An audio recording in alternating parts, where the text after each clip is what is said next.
Hi అండి, welcome to Shri Neeraja అండి. ఈరోజు మేము ధర్మేశ్వరం రేణుకా ఎల్లమ్మ టెంపుల్కి అయితే వెళ్ళామండి. టెంపుల్ అయితే చాలా అంటే చాలా బాగుంది. ఇది నల్గొండలో చాలా అంటే చాలా ఫేమస్ టెంపుల్ అండి. ఇది ధర్మేశ్వరం రేణుకా ఎల్లమ్మ అంటే నల్గొండలో ఉన్న ప్రతి ఒక్కరికి అయితే తెలిసే ఉంటుంది. ఇక్కడ అమ్మవారు అయితే సంతానం గురించి నిలిచారని అంటూ ఉంటారండి. సంతానం కలగని వారికి అయితే ఇక్కడికి వస్తూ ఉంటారు. మొక్కుబడులు చెప్పుకున్న వాళ్ళకు సంతానం కలిగిన వారైతే ఇక్కడికి వచ్చి దర్శనం చేసుకొని అయితే వెళ్తూ ఉంటారండి. ఇదేనండి, ఇదేమో గర్భగుడికి వెళ్ళే ఎంట్రెన్స్ అన్నమాట. వీడియో లెంత్ ఎక్కువైపోతుందని నేనే ఇలా పెట్టాను. లోపల అమ్మవారికి వడిబియ్యం అనేది పోస్తున్నారండి. ఇదంతా లోపల.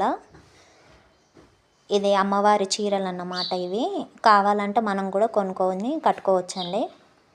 ఇది అమ్మవారి గర్భగుడి వెనకాల ఈ విగ్రహాలు అయితే ప్రతిష్ఠించారు. అక్కడ ఆమె పెద్ద ఆవిడకు పూనకం అయితే వచ్చిందండి.